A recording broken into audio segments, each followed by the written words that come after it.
Reading from Bhagavad Gita, chapter 18, text 22. Yattu Krishna vad ekasmin karye saktam ahetukam attatvartha vad alpam alpam cha tattamasam udharitam. And that knowledge by which one is attached to one kind of work as the all in all without knowledge of the truth, and which is very meager, is said to be in the mode of darkness. So yesterday we heard about knowledge in the mode of goodness and knowledge in the mode of passion. Knowledge in the mode of goodness means to see everyone as spirit souls. Each and every one is an individual spirit soul. And the knowledge of passion is that when we think that there is no soul within the body, and that the body is the person itself, and that when the person gives up the body, he does not exist anymore. That is one theory of a person in the mode of passion. And another theory is that there is that right now he is in this body, and after he gives up his body, everyone is just going to mix together into one big cloud of some consciousness.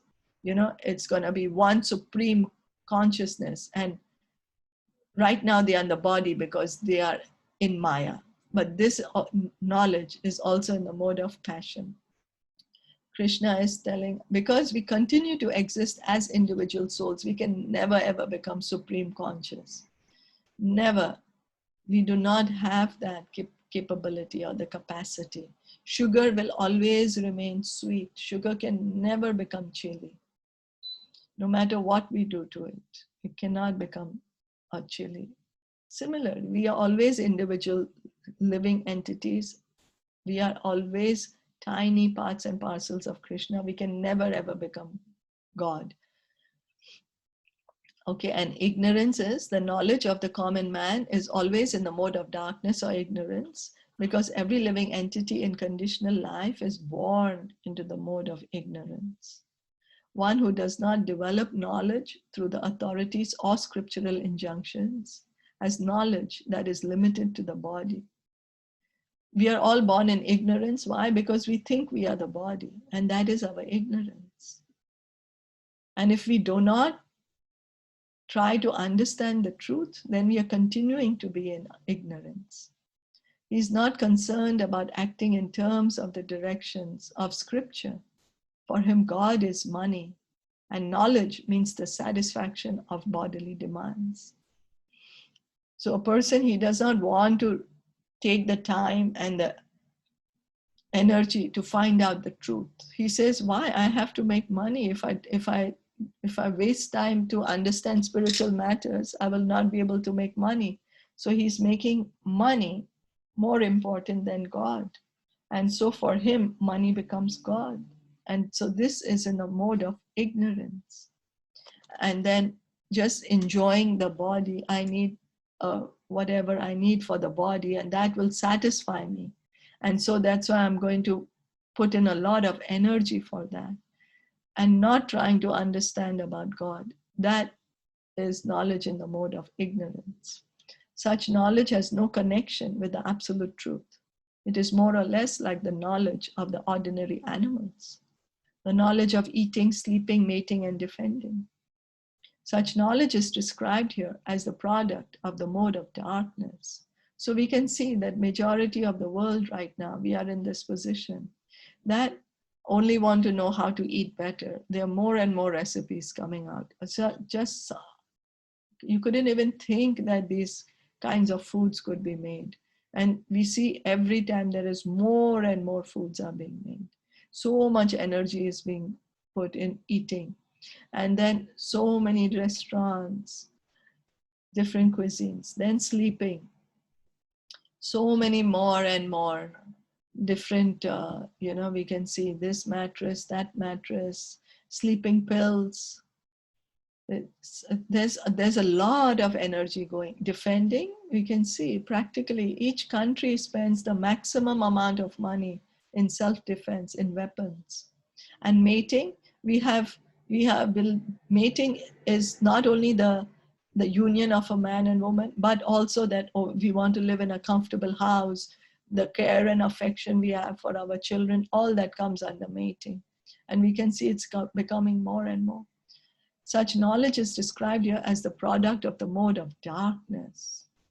In other words, knowledge concerning the spirit soul beyond this body is called knowledge in the mode of goodness. Knowledge producing many theories and doctrines by dint of mundane knowledge and mental speculation is the product of the mode of passion.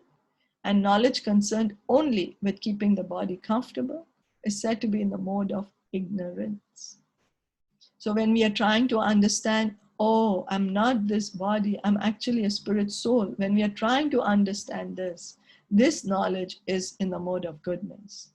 But if just by and we are trying to understand by hearing from the authority, by hearing from parampara system. But if we are just trying to produce some theory according to me, it should be like this, it should be like that, then that is mental speculation, and that is in the mode of passion. And mode of ignorance, we don't care about anything else. We just want to make this body as comfortable as possible. Be just happy in this body. That is the mode of ignorance. Any questions or comments?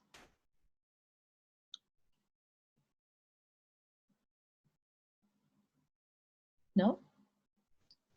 Then let's quickly try to read one more. Text 23.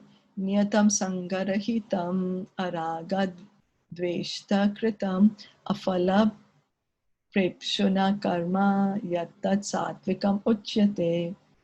That action which is regulated and which is performed without attachment, without love or hatred, and without desire for fruitive results is said to be in the mode of goodness.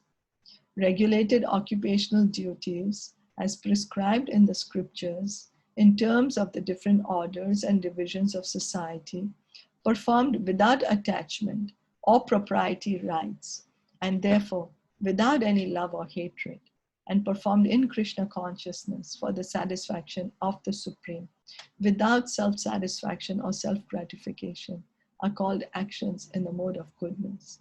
So means if we regulate our activity, we balance our duties, and we do that according to the scriptures. Do it as a duty. We hear and chant Krishna's names as a duty. We do it. You know, whether we are satisfied or not, whether we like it or not, just do it. And because we know this is going to give us the highest benefit, you know, and that it's pleasing to Krishna. So then these are the activities in the mode of goodness. So if we can do our duty for the pleasure of Krishna, no matter how difficult our duty is. Krishna says, don't be attached to not doing your duty. You do your duty and offer the result to me. So doing it for pleasure of Krishna, connecting our actions to Krishna, that is the mode of goodness. Is that okay? Yeah. Yes. Yeah. So we can stop here for today? Or Okay. yes, time is up. So Bhagavad Gita ki jai, Srila Prabhupada ki jai. Hare Krishna. Thank you for joining in.